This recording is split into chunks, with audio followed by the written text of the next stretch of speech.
A little bit earlier on, it has been quite key and very important to get into that picture with regards to how things are faring for the platinum price as well. So obviously then how things have fared for it have been quite important and significant.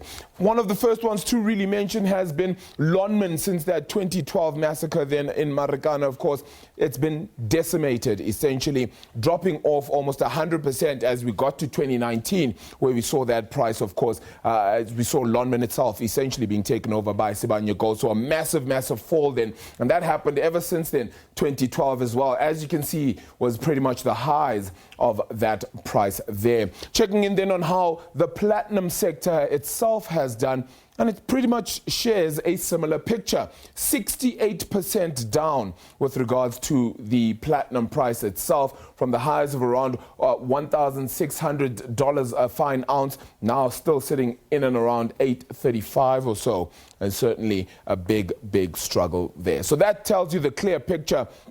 And hopefully we'll be able to unpack this and analyze it a whole lot more. So let's chat now to Peter Major, from who is head of mining then at Cadiz Corporate Solutions, who join us from our Cape Town studio. Peter, that graph really just tells the story, doesn't it? It's been absolutely decimated over the last 7 years or so.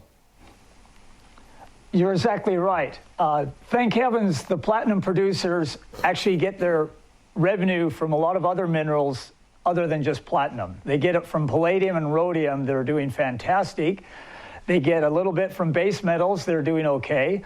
They get a little bit from chrome that's not doing too bad. So it's helped balance out the huge fall in platinum. But platinum used to be 65, 70% of revenue, and it's down to barely even 40%.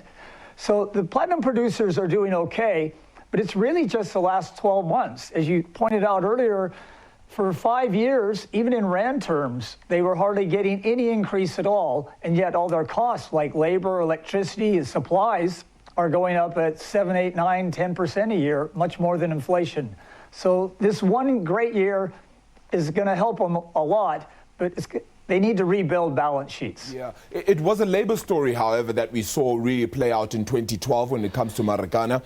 Is it still a labor story today? You know, it shouldn't be, but it seems to be. Labor has done much better than inflation. It's done much better than the mines. And it's done much, much better than any of the shareholders have done. So it shouldn't be the number one issue. It's an important issue, but it shouldn't be the number one issue. And Marikana never should have happened. And I think labor needs to look at trends. And if the trend is decreasing employment on the platinum mines, I think that's the big priority it should address with the platinum mines, because we've seen Amplats, they closed down or they sold a lot of their underground mines.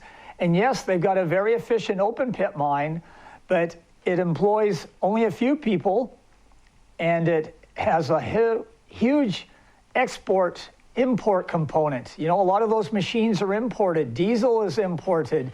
And so do we really want to sacrifice more men to have a mine that makes a little bit more money, whereas when we had underground mines, you had 200,000 employees. Now we're down to, what, 150,000, and it's going to keep falling. So I think labor should be more concerned about keeping the jobs it's got and maybe increasing the jobs than rather increasing the pay of the few remaining workers. Yeah. How do we do that, though? How do we get to a point where we can find the right compromise between executive pay as well as, of course, laborers as well within the entity, plus ensuring that production still stays at competitive levels? Look, that's why you need all the role players working together. You need a government and you need legislation that is conducive to employing lots of people. And you need the communities to understand that if the legislation and the unions and the government work with the mining companies to create lots of jobs, that they will benefit, maybe not immediately, but very, very soon. But what happens is when you have these large open pit mines, you're actually moving communities away. You're creating huge environmental damage that can never be repaired. But our legislation has pushed the mines towards that. And unfortunately, our union negotiations and structure have also pushed the mines to that. So the four legs of the table, government, labor, mining companies, communities, maybe unions, call it a fifth. If they don't work together and say our common goal here should be to create as many jobs as possible rather than a few jobs at very good pay, and the rest of the people are on the street with no jobs. Are they headed in that direction then, Peter? Are they headed into a direction where they're seeing themselves try to figure out a plan that's going to work for everybody here? I don't see it yet. You know, our gold industry has been shedding jobs for 20 years, 25 years. It's been shedding jobs. We've got half the world's gold. And the rest of the world is increasing its gold production every year for the last 20 years. And we've been decreasing our gold production every year for the last 20 years. So I would think our other mining industries would look at gold and say, this is where we're headed if we don't come to a working agreement here. If we don't change our legislation to make it competitive, if we don't change our legislation to induce foreigners to bring money here and develop, our other mining sectors are going to follow the gold sector. They're going to go into oblivion. They're just going to shrink down to nothing. Yeah. Peter Major, appreciate it. Always great chatting to you. Thank you so much for the time.